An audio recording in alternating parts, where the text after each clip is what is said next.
따자하오. 여러분 안녕하세요. 47번째 시간이 됐네요. 오늘은 그 비뇨기 질환약하고 그 빈혈에 사용하는 약들에 대한 이야기들을 하도록 하겠습니다. 그 비뇨기 질환 약의 작용 기전하고 부작용 설명할 수 있으면 되는데, 비뇨기 질환의 가장 많은 것들이 발기장애하고 전립샘, 비대증에 대한 것들을 이야기하려고 하고요. 그 다음에 빈혈에는 조혈 성분 같은 것들이 부족해 생기는 빈혈이 있고, 아예 그냥 적혈구가 적게 만들어서 생기는 빈혈, 또는 뭐 항암제 투여 때문에 생기는 중성구 감소, 뭐 이런 부분들이 생길 수 있는데, 이런 상황에서 쓸 수 있는 약들 그리고 부작용들, 이런 것들을 설명할 수 있으면 좋겠습니다.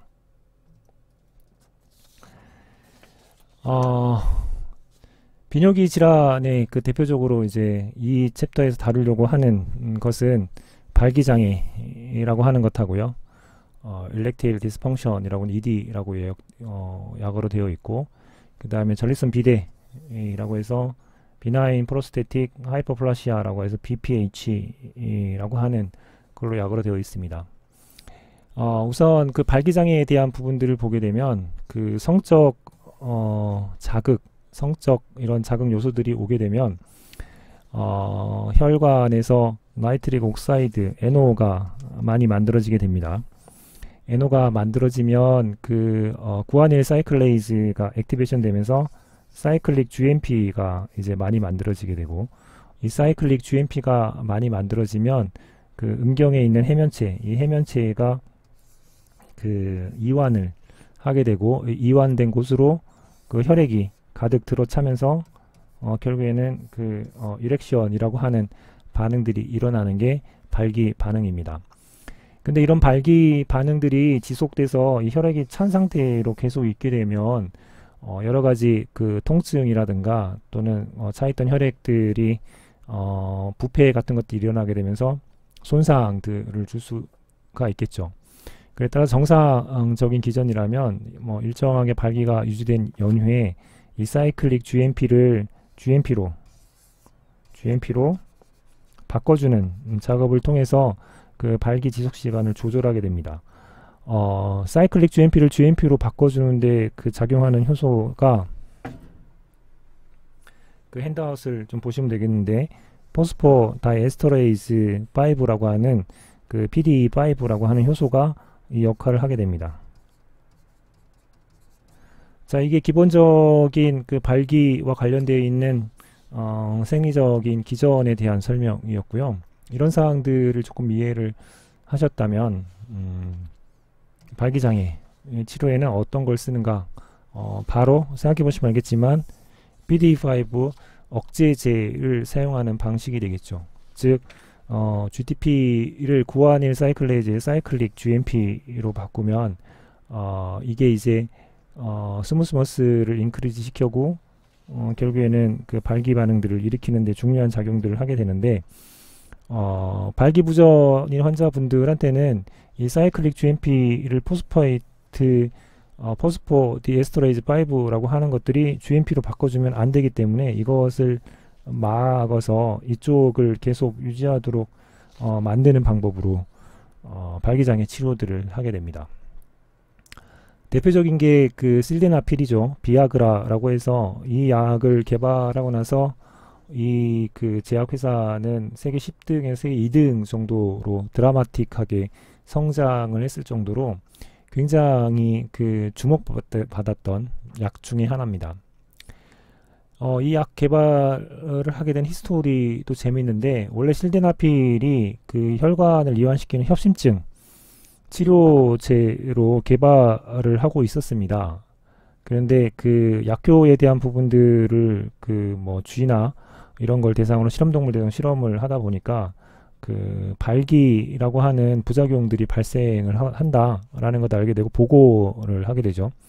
그래서 오히려 그 협심증을 치료하는 걸로 개발하는 것보다 발기장애 치료제를 개발하는 게 좋겠다라고 판단을 해서 개발해서 나온 녀석이 됐고, 그게 이제 거의 제약 시장 히스토리를 봤을 때 대박을 치는 성과를 내는 약으로 이제 부상을 해서 너나 없이 비슷한 제재들을 개발하려고 하는 노력들이 경주가 거의 뭐 10여 년간 일어났습니다. 그래서 파다나필, 아바나필, 타다나필 뭐 등등등의 약들이 계속적으로 나오게 되는 계기가 됐던 게 있죠. 이 실데나필은 성적 자극이 없는 상태에서는 효과가 없습니다. 그리고 생각해 보셔야 될 것들이 심장 위험성 때문에 그 심혈관 질환이 있다면 이 실데나필은 강력한 위험인자가 되겠습니다. 왜냐하면 협심증 치료제로 개발했던 약이기 때문이죠. 그래서 관련 환자한테 좀 신중하게 사용될 필요가 있고요. 그 부작용을 보게 되면 지속발기증이라고 하는 부작용이 있습니다. 이렇게 돼서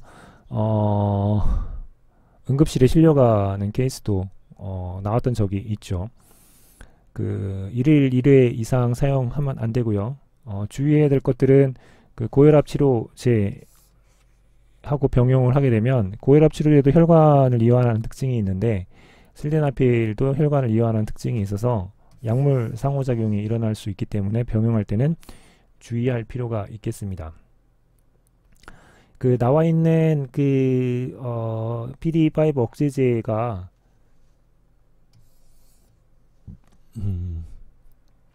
그 용량이 이제 피크에 도달하는 시간, 작용하는데 걸리는 시간을 보시면 될 것 같고요.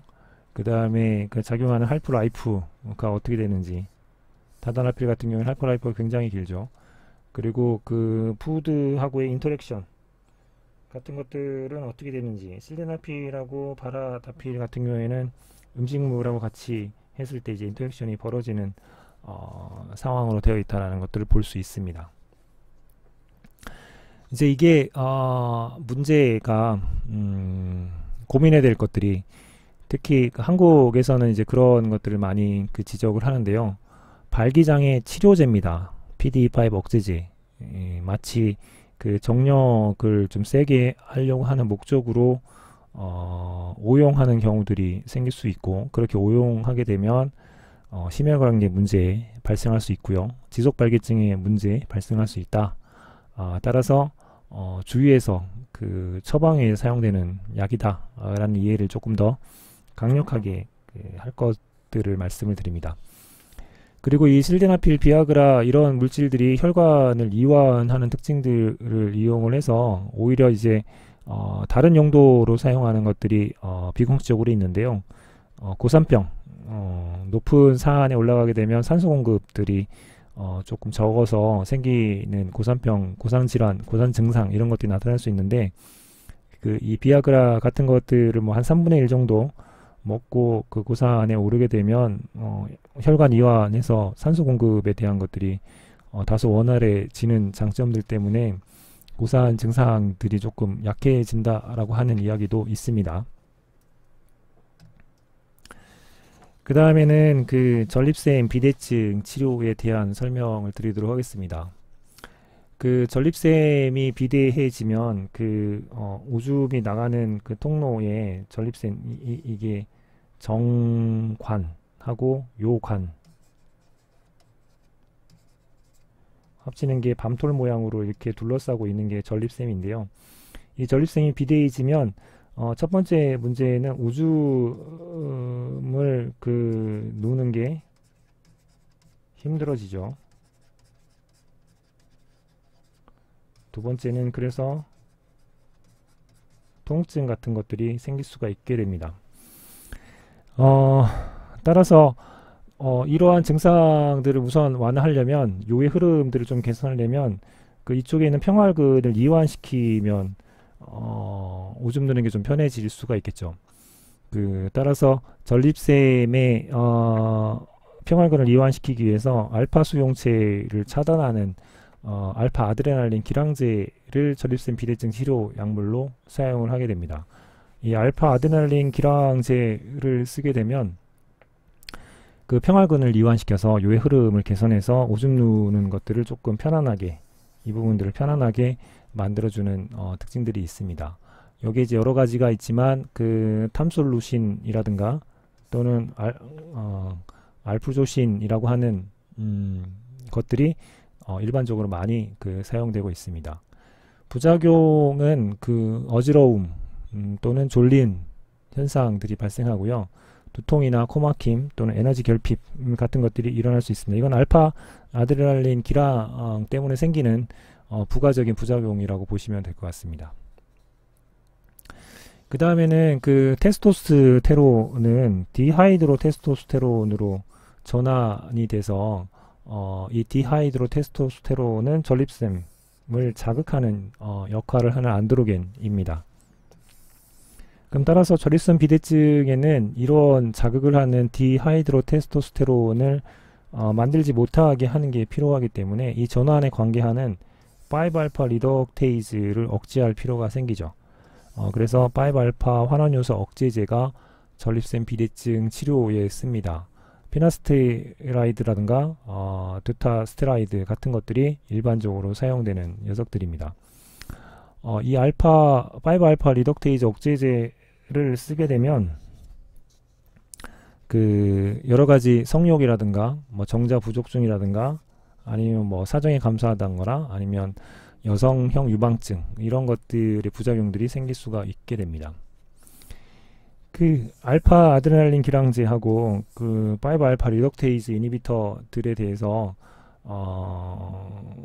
전립선에 이제 어떤 작용들이 있는지에 대한 상대적인 상호 비교를 위한 표들이 있으니까 한번 정리하면서 살펴보시면 좋겠습니다. 전립선 사이즈에 영향을 주느냐?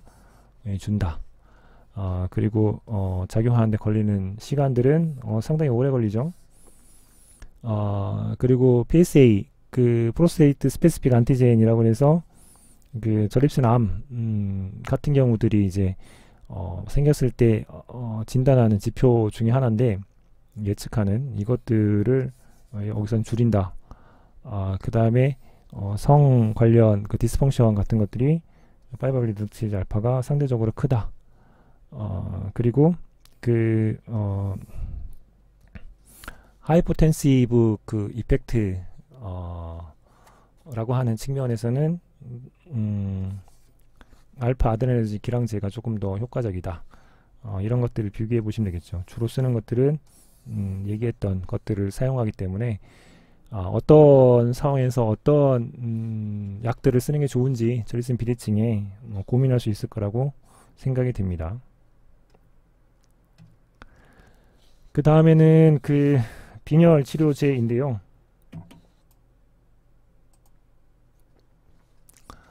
자, 빈혈 치료제에 사용하는 것들은 기본적으로 조혈작용에 중요한 성분들이 철분, 엽산, 비타민 B12 이런 것들이 조혈작용에 중요하게 작용하는 녀석입니다.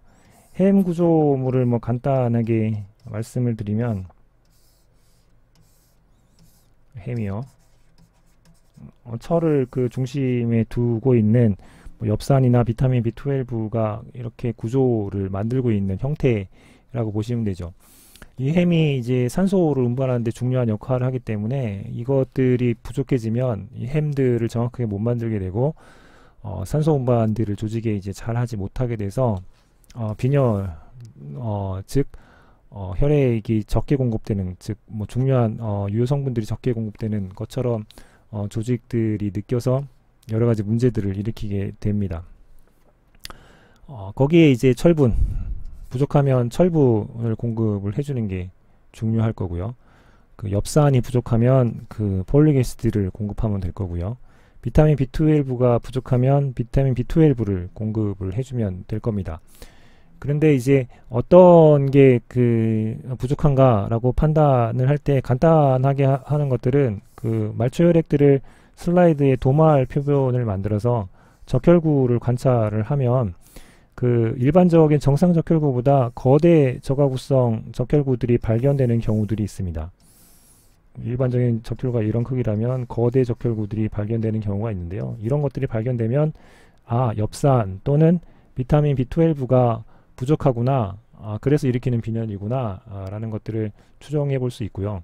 그리고 소적혈구라고 그래서 정상 적혈구보다 작은 형태의 적혈구, 이 철이 없기 때문에 이 햄을 못 만들어서 적혈구 크기가 작아지는 그 소화적 구성, 빈혈 같은 것들이 철분 부족인 경우에는 생길 수 있게 됩니다.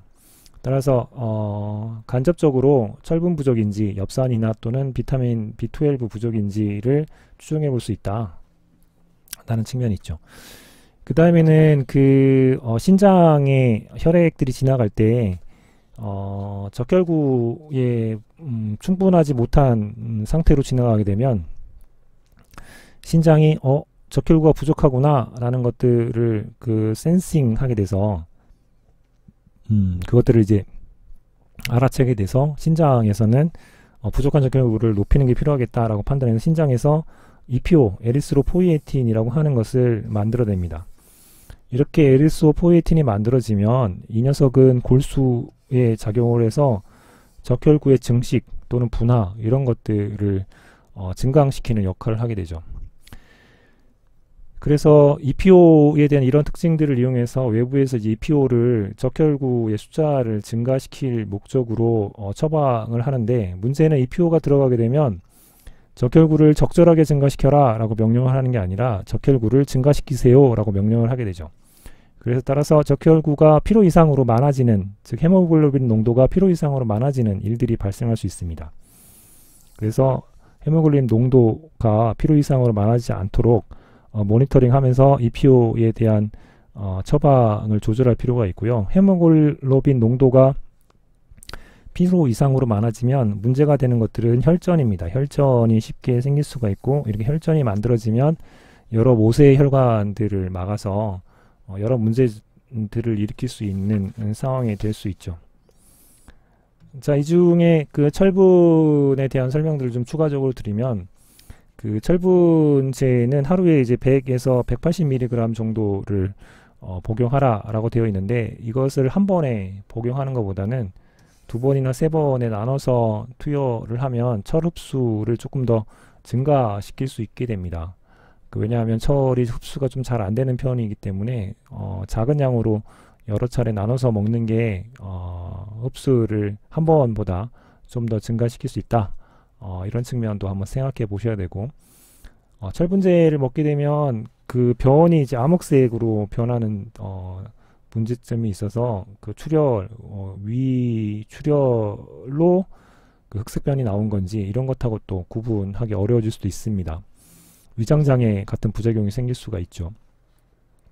다양한 철분제들이 만들어졌고, 철분제들이 과량 소화가 복용을 하게 되면 굉장히 위독해지는 측면들이 있어서 그런 것들을 해소하고자 철분제들에는 유효하게 사용할 수 있는 철분의 양이 어떻게 되는가 표시하는 방식들로 바뀌어서 그런 표시들이 되어 있습니다. 여러 철분제들을 사용할 수 있지만 이 중에 페러설페이트 제제 하나만 설명을 더 추가로 드립니다. 왜냐하면 가장 커먼하게 사용하는 경구 철분제 이고요.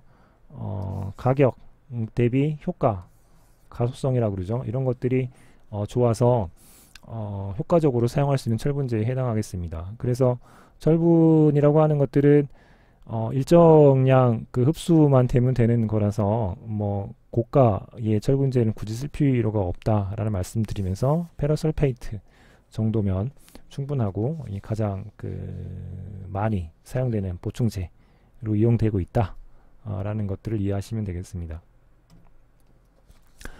엽산은 결핍이 되는 여러 가지 이유가 있죠. 어떤 것들이 있냐면 디하이드로폴레이트 리덕테이즈라고 해서 엽산을 기량하는 효소 억제제를 처리하기 때문에 결핍되기도 하고요. 그 다음에는 술 때문에 문제가 일으키기도 하고, 또는 소장에 질환들이 있어서 흡수가 저해되기도 하고요. 뭐 결정적으로는 그 충분한 양의 엽산을 그 섭취하지 못해서 일어나는 경우가 대부분이겠죠. 이런 일이 벌어지는 것들은 엽산의 요구량이 증가하는데 평소처럼 그 다이어트를 할 때 이제 생기는 문제인데, 엽산의 요구량이 증가하는 경우는 뭐 임신할 때, 수유할 때 정도이기 때문에, 그럴 때 이제 엽산에 대한 보충제들을 드시도록 하는 것들이 일반적으로 되어 있습니다. 그래서 이런 것들이 부족해지면 그 아미노 애시드가 이제 부족하게 만들어지고, 퓨린이나 피리미딘 이런 것들이 부족해지면서 DNA, RNA 합성이 적어져서 결국에는 그 메갈로블라스틱 아네미아라고 하는 빈혈이 생길 수 있게 되죠. 이런 경우에 이제 폴릭 애시드를 공급해주는 방법으로 이 빈혈에 대한 치료에 대한 접근을 할 수 있을 겁니다. 자, 이렇게 그 조혈 그 작용과 관계되어 있는 부분의 이제 빈혈 치료에 대한 설명들을 드렸습니다. 그리고 항암제 치료를 받게 되면 그 중성구 감소증이 벌어지게 되고 면역 저하가 일어나게 됩니다. 이제 그런 이유들 때문에 항암제 투여를 받을 때 예방적으로 클로니 스티뮬레이팅 팩터, 그래눌로사이트 클로니 스티뮬링 페이터, 그래놀사이트 또는 또 다른 그 세포의 클로니 스티뮬링 팩터 같은 것들을 주게 되면 중성구 감소에 대한 부분들을 예방할 수 있지 않겠는가 해가지고 페그필그라스팀이라든가 사그라모스팀이라 같은 것들을 주고 지금도 주고 있는데, 실제로 임상에서 저거를 주면 반드시 효과가 있는가, 이것들은 좀 퀘스천인, 물음표인 상태로 남아 있습니다.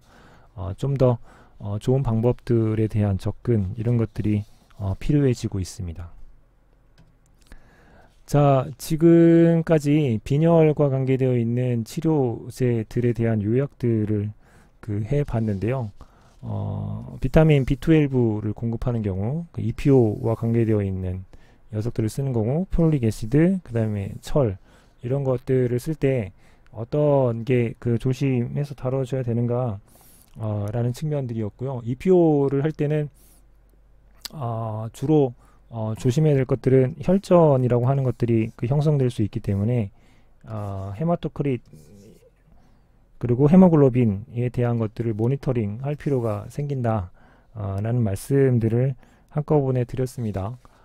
그리고 그 시켈셀 아네미아 같은 조금 겸상적혈구 빈혈 같은 경우에 쓸 수 있는 약들도 여기 정리가 되어 있으니까 이 빈혈 치료제 요약들을 전체적으로 한번 해보시면서 부작용 그리고 드럭 인터액션은 어떻게 발생하는가, 주로 이제 모니터링 측면에서는 무엇을 살펴봐야 되는가 라는 측면들을 고려하시면서 이번 시간 했던 강의들을 잘 정리하셨으면 좋겠습니다.